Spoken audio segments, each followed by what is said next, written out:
Podcast Thursdays. Back again You with were, a bang. you looked away then. It caught Sorry, I do you. apologise. Lots of concentration. Dicko, look what. Hang on. Let me do this. Drum roll. Oh, what is that? Your fancy dress outfit. I forgot I had it. That is a rascal, that mate. I'm Oh, not mate, sure. how you doing, mate? Oh, I've lost you, Dicko. You've frozen at the worst time. Say that again. Mate, you keep freezing on me. Peaky Blinders, that mate. It is. I got it. I was giving it with a bottle of whiskey from work a while ago, and I thought that'll cover the lockdown air up. You're just getting these little sideburns coming out the sides now, aren't you? Escaping. It's good luck. What do you know, mate? You have a good Easter? Yeah, mate. Good. It was nice to have a few days off. Just done my head in, really. Same old, really. No, we've had a nice time, mate. Easter egg hunt with little Francesca. She just keeps pulling chocolate bunnies out of the back of the sofa and everything that she's stashed. Honestly, mate. Yeah. Mate, do you know what? I've eaten so much chocolate. It's ridiculous. I've had Easter eggs for tea the last 3 nights. You did what? I've had Easter eggs for tea for the last 3 nights. I can't. Last year I got in quite good shape, and it's all gone. It's just all gone. Lockdown put a stop to that. Tell me about it. Talking about good shape, I brought a little snack to the table today. What you got? Proper bloke snack. Have a gander. Oh, mate. Beer and port scratching, mate. Come on. Oh, sorry, I forgot you drink gin. I do. I've got a brew tonight. Fucking hell, mate. You're letting the side down. So, got Jordan Keane on the show. Just signed a new deal. New deal. Great news for the club. Buzzing with it. And it was one of those where unanimously across the board on social media, every single comment was like positive. Yeah, of course. Which is before we bring him on, do I keep the hat or do I get rid of it? Get rid of that hat now, mate. I can't take you serious. Do you reckon? Yeah, get shut. That's better. Honestly, that is better. Honestly, I'm not blagging you. It's both. To be fair, they both as bad as each other. What about if I went backwards? Well, there's a little Kangol sign now. All right, it's gone. Let's bring in Jordan. Jordan Keane, welcome to Stockport County Live. Good evening, mate. Good evening. How are you? Nice to see you, Jordan, mate. Nice to see you. Did you see my hat then, Jordan? What did you think of it? I didn't mind that, to be fair. Come on, mate. You don't have to be nice to him. We've got you on now. That's what this podcast is all about, honesty. Like Dicko said, I don't know which one's worse, like Dicko said, to be fair. I'll get you a normal cap, mate. We'll get you a normal cap. It's fine. Yeah. Do you know what? The only other cap I've got was from working one of the boxing gigs, and it's one of those what the kids call a snapback. And I can't pull it off. It's getting worse. Sam Walker used to wear it. Hey, Chris, grow up. Exactly, I can't. I tried it on and it was like this across my head. But Keno, you seem to be pulling off lockdown hair. It looks all right. Done all right, to be fair. I mean, I stuck strong for however long it's been until the other day, and I let the missus on it with a beard trimmer. Done all right. Done all right there, to be fair, mate. Done all right, yeah. If it was anywhere near my hair, I'd have one ear left. It looked horrendous before that, to be fair to it. Was it a celebratory haircut for the new deal? It was indeed, to be fair. I thought, all right, just in case there's a few pictures flying around today. There's always going to be a photo coming up, weren't there? Like, fuck. New deal. I can't sign that new. You've put that off and off, haven't you, until the barber's open and you thought, exactly. I can't put it off anymore. Trying to hang on till Monday, but we weren't happy. What about Sam Minion? Don't matter. Sorry.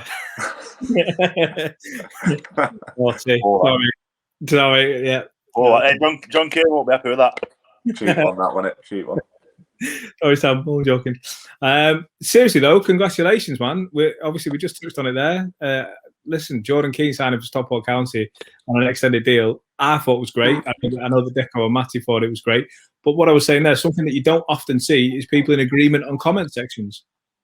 Yeah, very true. Especially in this day and age on Twitter, you can either there's always going to be a few of them negative ones flying around. But like I say, I don't think there was many on there with me and Minion. Probably Minion, to be fair, he got all the positive ones. Does it affect you when you see any negative comments? Not really. No, it'll probably affect my missus more. She'll probably want to go find him and kill him. But That was my mum for me. Why are you saying this? I used to say to my mum, "Listen, stop going on Twitter." Yeah. She was replying to them all. Guys, honestly, you've got it good. When I get stick for doing something on social media, on Twitter or whatever, my missus agrees with them. At least you've got someone in your corner. I think that's when you know you got it wrong, though, don't you? I know.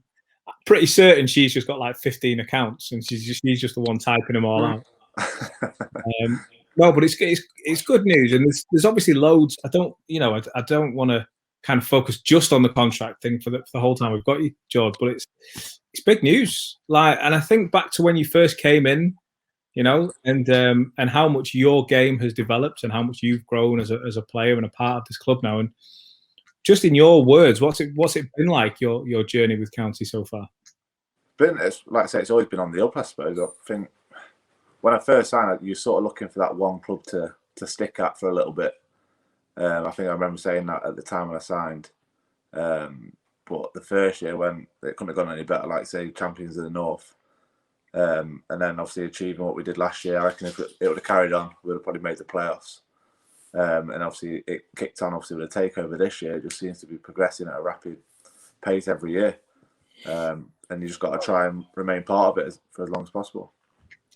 You're one of the players that's seen pre-takeover and now obviously post-takeover.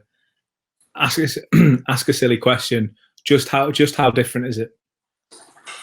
Bonkers. Like if you think, even from a personal point of view, like when it was the hybrid as such, I was travelling up and down from Nottingham, and then obviously when we went full time in the summer, I've moved up into the Affinity apartments in town with what obviously the owner, he owns these apartments, so I've had to move up here with the missus, child and dog, which is a bit mental, but sort of had to do it. So like you say, it's probably coincided with the club's movements as well. Like obviously it was part-time, then hybrid, and then it's gone full-time. It's just running at a rapid pace. Just wait till the nightclub's open, mate. You'll be buzzing you move to Manchester. Well, that's what we're waiting for. I'll throw you around. I've been out once or twice myself, so I'm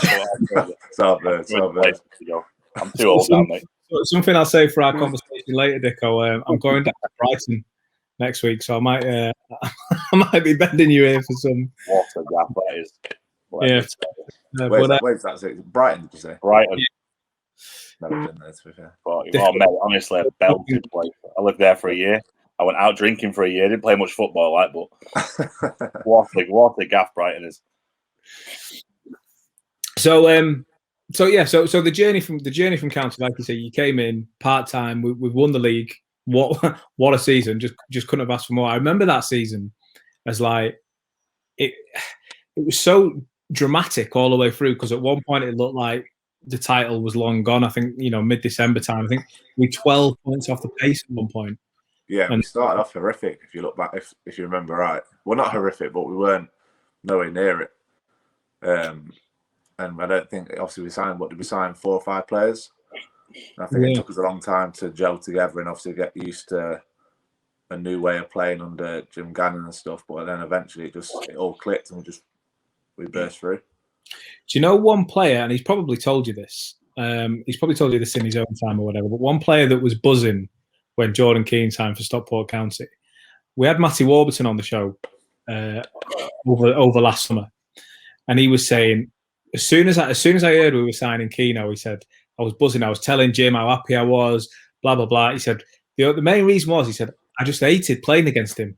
I just could not get around him. Like everything I tried, he was just there. You drop deep, he's there. You go forward, you go left, you go right, he's there. And I don't know, I guess when you hear compliments like that from players, like, I mean, Matty was sensational at County, but when you hear that kind of compliment, it's quite nice. Unreal. I remember him saying it on the first session. I think even in the first session, I ended up like standing all over his foot or something, bruising his foot. But like, funny you should say that in the Yeovil game, just the one in the cup, I ended up marking Matty for the second half, which was fun. So that was a bit of back and forth for 45 minutes. Because I've left here and all of a sudden you're marking me again. It's good though. It's because I mean, I've been through obviously for a lot of clubs, and I've had a lot of conversations with managers about centre halves, about defenders, and what they like to play against. It's all right having scouts out there, but if you're asking one of your own, what is he like? And I'm saying, bit lightweight, easily knocks off the ball, or fucking hell, I don't want to play against him. He's horrible, all elbows, smashes you. That's what you want to hear. You want to get that feedback from your own players. And even to the point where I think when I was at Staley Bridge, and I went to Geisley bought me, and they'd asked the manager, Bauer had asked the centre halves, like, what's Dickinson like to play against? And they were like, fucking horrible. Yeah, just all arms, just strong, elbows everywhere, can't win your head. Just, and that's what the manager wants to hear. If your own players hate playing against one like that, you want them in your team playing for you, don't you? Yeah, like you say, a scout can go watch you 5-6 times, but you ask a defender who's played against you 5-6 times, he'll be able to give a better opinion. Exactly. You gave us quite an infamous and detailed description, Dicko, of what it was like to play against former teammates and things. A few weeks ago, there was that picture of Michael Raines going through the. Fucking hell, cheers, Rainsy. Still 2 paracetamol every morning, yeah. One of those. Still 2 paracetamol every morning to get over the pain. Mate, honestly, just my back bent in a way it's never bent before. He's meant to be one of my best mates. Accounting, cheers, pal. When it comes to a football pitch, there's no best mates there, is there? What was that like for you, Jordan, when Matty was there? Did you want to just leave one on him for old time's sake, or? The thing with Wolves, like Wolves loves a chat, you know what I mean? And I'm like, I'm not really down for that on a pitch, but like with Warby, it's one of them. He'll make you laugh at any time. But like he was trying to get in my ear and try to have a little chat down. I was just saying, I'm gonna smash him. As soon as you get the ball, I'll smash you. That's all I'll say. He wants a full blown chat, like, oh, how are you, mate? How's family, stuff like that. And then he'll try battering you, and then that's when he switches on. Then try to get something exactly. That's what he's doing, isn't it? A lot of players do that. A lot of strikers do that. They'll have a little bit of banter with you. Fucking hell. You're gonna let your centre half talk to you like just have a little chat, and then next minute, bang, switch off, gone. Exactly. And it takes a lot. It takes a lot for you to switch off to that and concentrate and focus on the game. It's tough. Yeah, I need full focus. I can't be having I can't hold a conversation at the best of times. I'm man on a football pitch. You can't say that just as we brought you on a podcast. That's not a good advert for the show. Well, I mean, looking at the players that have stayed at County, it's obviously, it's different journey. It's different journey for the different players. There's some that have moved on. There's some that are not getting into the squad at the minute. There's players like Ash, who I spoke with Ash recently after one of the wins. I can't recall now, but he was saying, it was hard when he dropped out of the team, but it's so motivating there at the moment to stay professional that you just got to have, I guess, kind of have faith in the weight and stay professional, stay composed, and then as soon as an injury or a tactic change or a suspension or whatever it is comes along, he's straight back in the squad, and now he looks like he's undroppable again. I guess every player has had it differently the last kind of 18 months or so. I think that's the thing. Like if you look back in the first year, maybe last season as well, not that you knew you was playing, but you was sort of. It was a smaller squad. It was a tight knitted squad, and especially down the core of the team. Like if you look back at the North season, it really changed. And like I said, unless there was an injury, but this season you've got 2-3 players in every position who should be starting every game. So like I say, if you miss out, you're sort of saying, well, the lad who's replacing you, sort of thing, he's up to speed, he's up to standard. It's not as if you're being replaced by someone who you think you should be playing ahead of, or you think you're better off. The squad's that good, and like you say, you want the best for the team, but you just want to stay. Like I said right at the start, you want to stay a part of the transition and the fast pace what it's going at. Do you think it's important not to turn into a team where they want to bring in too many players and it just upset? Like for example, Salford City, when they had to take over and they brought a load of big names in. You know, it was like, right, we want to be in the Football League. Obviously, they achieved that. But, I mean, how many? They've gone through managers, they've gone through that many players. And for me, I think it upsets the dressing room when you're bringing player after player after player in. What are your thoughts on that? Definitely. I think, obviously, you have success different ways, but like the way we did it was, like I said, a tight-knit squad, and there's plenty of nights out, there's plenty of team bonding there. You sort of, like, we're still in a WhatsApp group now, the team what won the North, and that's how tight-knit it is. Like, so players move on. You know what it's like at football, players will come in and move on. Yeah. You don't stay in touch. But like that success what we had and the tight-knit squad what we had, we stay in touch. But like I say, when you start bringing in 5, 6, 7 players every couple of months, you lose that sort of nitty-grittiness. Like everybody knows each other inside out. Yeah, everybody knows what people are good at, what they're not good at, what people like, what they don't like. It takes a while to get to know someone. And if you're thinking you're adding players every month, every couple of months, you don't have the time, one as a player or two as a manager, to get to know them fully. And like I say, if you want to be performing on the pitch, then you got to be a tight change room. I want to ask you something, Keno. I want to ask you. I'm going to be dead honest. You'll see where I'm going with this in a minute. But first and foremost, we've seen you play centre half and central midfield, defensive midfield.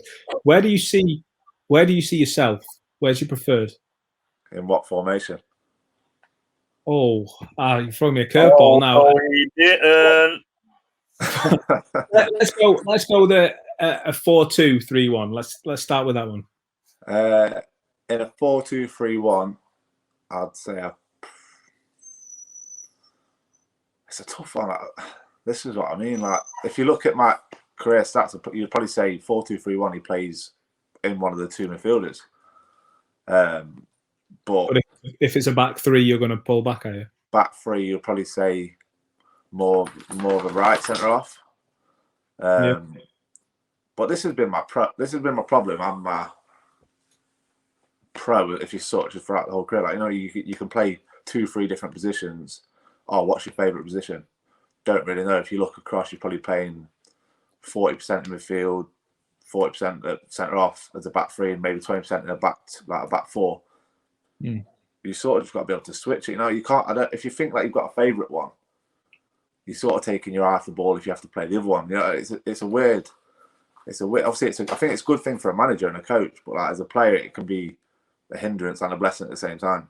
I feel like in position wise, you've only probably really got maybe three positions that players. Like, you can only play one position: a right back, a left back, and a goalkeeper. Yeah, and other than that, and even a right back and left back can usually play with wing backs as well in the modern game. So you've got to be, even as a striker, you've got to be able to play as a three, left of a three or right of a three, or be able to drop in as a sitting striker. As the games have evolved, the players have got to evolve, and that's what leaves players out, and that's why players get dropped out of the pecking order, because they can't adapt. Exactly. And I think for myself personally, like, I want to go into like coaching and stuff. Like, I've done some of my badges already, and I feel like playing numerous positions probably will help going forward with the coaching. I couldn't agree more. I've been at teams where the coach has been a centre half. Yeah. And you're coaching and more contract and centre halves, and they don't get your point or the runs that you needed to be making. That's why it's important personally for me to have a striker as a coach, or an attacking midfielder as a coach, something more toward my position than a. You think that's the way it'll go? What's that? Sorry. You think that's the way it'll go? Obviously, we've got goalie coaches. I believe so. Well, I believe that most clubs will have a defensive coach, a midfield coach, and an attacking coach. Definitely makes sense. 100%. I think the old school one coach to talk you through everything has gone. Probably because they've not got enough time to deal with everyone, so it helps having more than one coach there. But yeah, I feel like as the game evolves, the coaching side needs to evolve as well. Yeah. The reason I was kind of asking was, I mean, obviously, I myself know, I knew it was going to be a hard one to answer, and every county fan knows that you play in both positions. However, I wanted to make the point: it's not every central defensive midfielder / centre half. We ask, what was your favourite goal that you scored? Because some of your goals. I remember when we first had you, and you were trying a couple of these shots. I was thinking, this guy's a bit ambitious, and then a few of them start ripping out the back of the net, and I thought, this like the goals against like Chester is the first one that springs to my mind, where he's just absolutely laces through it. What goal of yours stands out as Jordan Keane, the centre half / defensive midfielder? What's the favourite goal you scored? Because there's so many to pick from. I think the one what maybe surprised people was probably the Chester one, because it was like I got thrown a bomb by a duck from a throw in, it bounced, and someone was coming up like to smash me. I flicked it round the corner of his end, and I've just smashed it. I think that one probably surprises people. Probably surprised myself a little bit with it as well. But then you got like the Barrow goal at home. That was good because obviously their fans were giving me a little bit, literally about 30 seconds before. And then I've tucked back inside, got the ball, ran forward and smashed it. I remember giving their fans loads and thinking, shouldn't have done that. Like, no, you've always done that. Yeah, like it's second nature to be scoring goals from 35 yards. Like it's not normal. But yeah, them the Stockport goal that was up there. But again, like even the headers from corners, you know, the run what I like to make across the 6-yard box for a little glance across the front. Like them ones when they come off are good because that's my job within the team from set plays. So I think if I had to have a favourite one, it would be. It must be nice. I'm struggling to know what your favourite goal is. I've only got one favourite goal. Only got one. Could be this one, yeah. Yeah. All right, bring it back on next week. You might have decided by then. Well, okay, you don't have to pick an actual one then, Kino. But the point's proven. It's now I'm wary of time. I don't want to keep you all night, but you said something that I just want to pick up on there about you going into coaching one day in the future. Obviously, not anytime soon. Your background, you came from the Jamie Vardy. You went through the Jamie Vardy academy. I went on to that after I went to Worcester, and then they folded, and then I went on to the Vardy thing in the summer. My little brother was on it as well, so that was good. What was that like? What happened there? You know what, it was at the time I was just playing for Worcester, and like my little brother ended up saying, someone phoned him, was like, "Oh, we've been watching you and your brother sort of thing. We're doing this Jamie Vardy Academy thing in the summer. Do you fancy it?" And we at the time was like, never even heard of it. What do you mean? And then the more research we did into it, it was a proper thing, like a full blown Monday to Friday at Man City's training ground. Everybody from non-league, so you had players from down south, up north, from everywhere. I think we ended up having 4 teams, and you had 2 coaches, so like 2 professional coaches. So we had Alan Stubbs and John Doolan as our coach, and then there was other people there, what were quite big names, and we trained. Yeah, so like to be fair, he was class with us, and then we trained a day, and then we played an in-house game on the Tuesday. We had a training session on the Wednesday from Rennie Mullenstein, who came in. And like there was other little things, like little chats, like there was a head of recruitment, the guy at Norwich, is it Webster, he came in and had like a big chat on how people go and sign players. You know, what I was talking about before about the scouts going out to games. Yeah. Like, at the top level, it's ridiculous how much research goes into it. Like they scroll through all the Twitter, all the Instagram. Like they do background checks, they do the family checks, like they do everything. Yeah.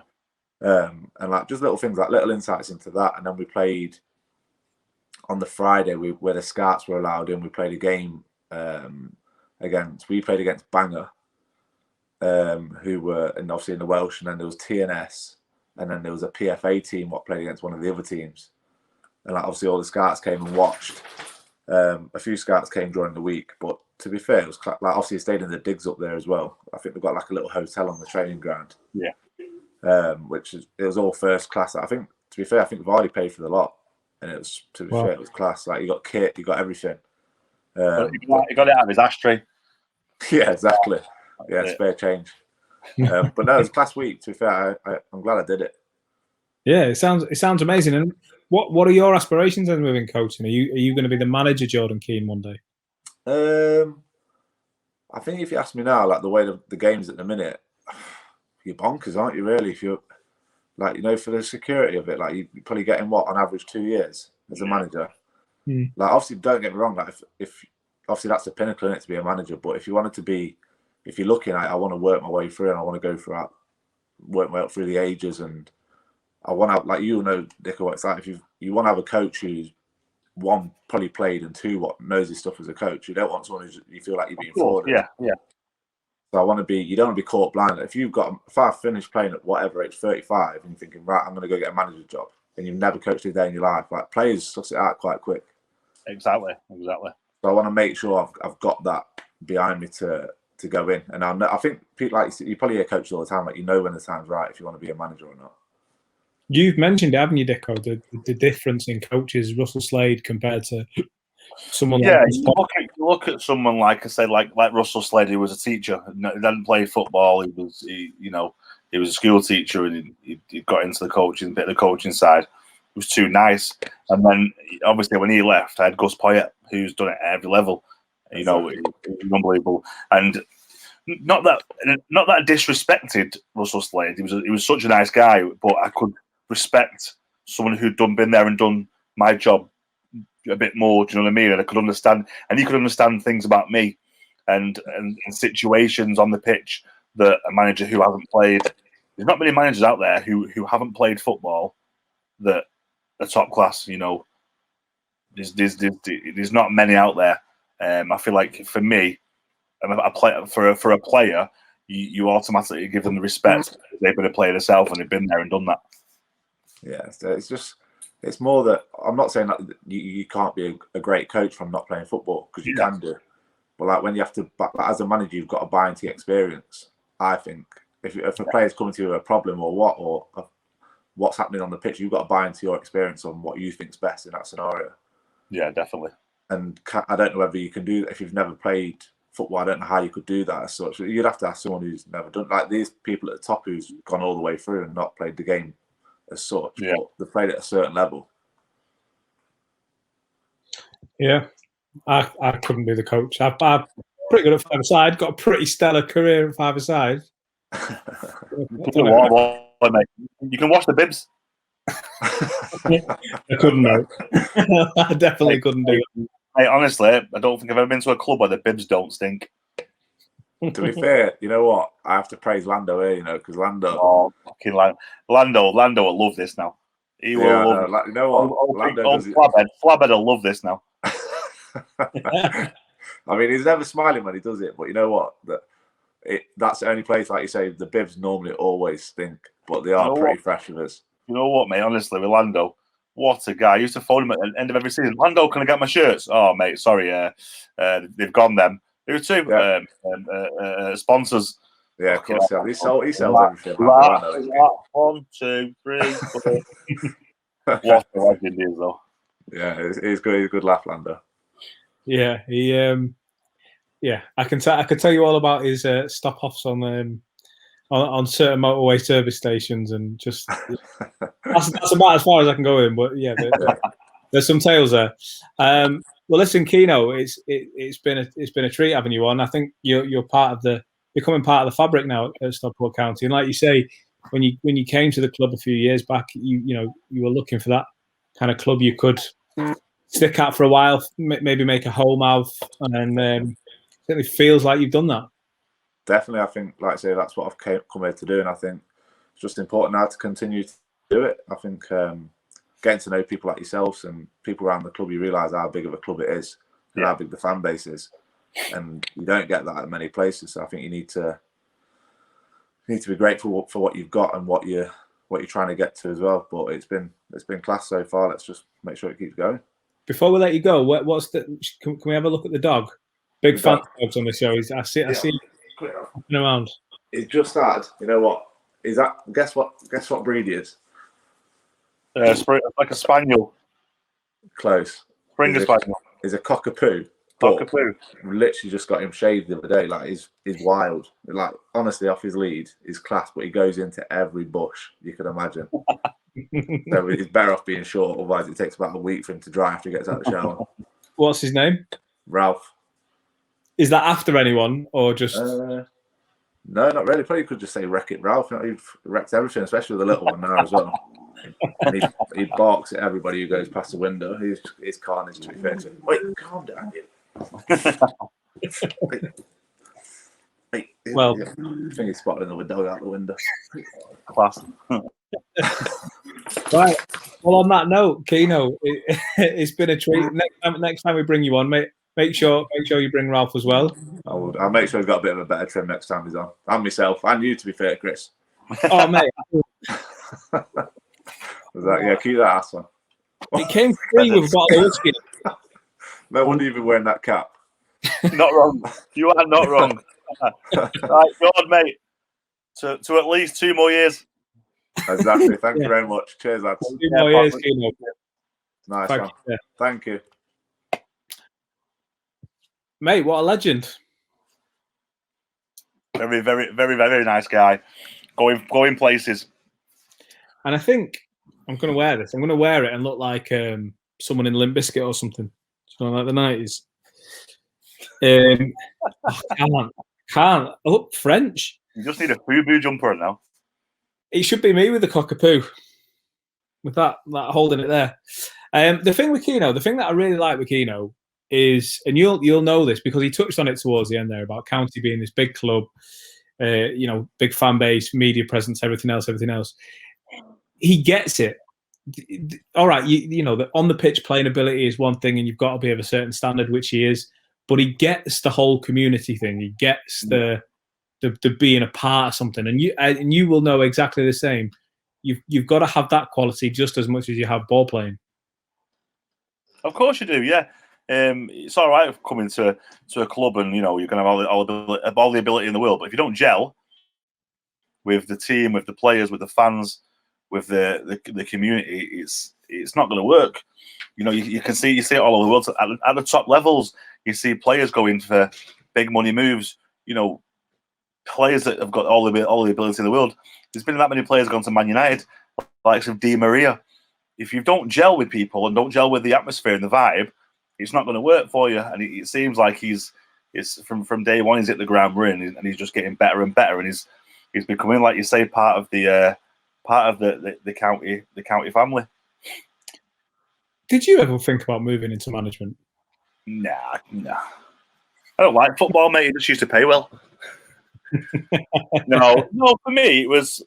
I feel like I got to a point in my career where I'd been at that many clubs, and it was just maybe if I'd have stuck at one club a bit longer and had a few years at a club, and then thought, you know what, I might fancy a bit of management, a bit of coaching, but I feel like because I'd gone from one team to another and chased that football side of it, I got to a point where I kind of fell out of love with it, and that probably killed it. The coaching side for me. I did think about it at one point. I did think about getting my badges done and stuff. But like I say, because I went down a different road of team after team, and just like I say, trying to chase that. I loved football. I still do. Love football. I wanted to play as long as I could. I was putting my body on the line, and I was got to a point where I was in pain. I was working. I was hobbling around work days after football, and I got to a point where I was thinking, it's not me anymore, this. And that's probably took away the coaching side and the love for the coaching side as well. So I wouldn't ever do it. I'd like to be involved in some sort of children's development in football, because I love kids, and just for my experience and being lucky enough to be in a position where I've fulfilled my boyhood dream. I was lucky. I was just a kid from Salford, didn't have much, but brought up with just me and my mum, and I got that break in life. And I was lucky enough to experience things that people dream about, and so I'd love to give back in that way. But as far as management goes, I probably wouldn't, to be honest. Without tooting your own horn, do you think you would have had offers? Do you think you would have had coaching opportunities if you'd thrown your hat out there? Yeah, definitely. I mean, as soon as you play at a high level, lower clubs want that experience. All right, I only played. I played a fair few games in the Championship. Played for Barnsley, played for Peterborough in the Championship, Blackpool in the Championship. But just being not even at Derby, I didn't play, but I was around experienced professionals who've been playing. Robbie Savage, Roy Carroll, Toddy, Darren Moore. You know, players who've played at the highest level and for a lot of years and had that experience and shared that experience with me and been, you know, with them on the training ground day in, day out. Just for that experience alone, I feel like you'd get offers. Just to boost the camp, you know, to bring a big name in, or someone who's played at a high level, just for the, you know, like the players were like, fucking hell, we're working with someone who's been around these people, and before you step foot on the pitch, you've already got that excitement in the dressing room kind of thing. So yeah, I think I would have got offers. They want to hear your stories, don't they? The young players, they want to hear. That's all they want. What was you know, Roy Carroll, was he any good in training? You know, they want to hear these. I'd just be like Wardy, Uncle Nobed telling all the jokes. I suppose, do you know? Let me tell you a quick one about Wardy before we go. So, again, I don't think it's I don't think it's really letting too much of a cat out of the bag to say we're going to have Wardy on in a couple of weeks. But I was speaking to him over text the other day, just talking about how he's doing, blah, blah, blah. Do you want to come on? And I was getting the train to London. First time I've been on a train in ages. I was getting a train and yeah, it's weird. It's like a dead fast bus, but with a drink section. But someone from the office has booked it for us. So there's a seat reservation and all that, and it's in what they call the quiet car. That's where my seat was. So it's fine, just getting on a bit of work, sitting there, and my phone starts ringing. And you're not supposed to answer your phone in there, but I thought, looked at it, it's Peter Ward. I'm never ever just going to red button Peter Ward. Yeah, but at the same time, if there's the worst person you can take a call from in the quiet carriage, yeah. Hey, now then, Chris, how's it going? Oh, man.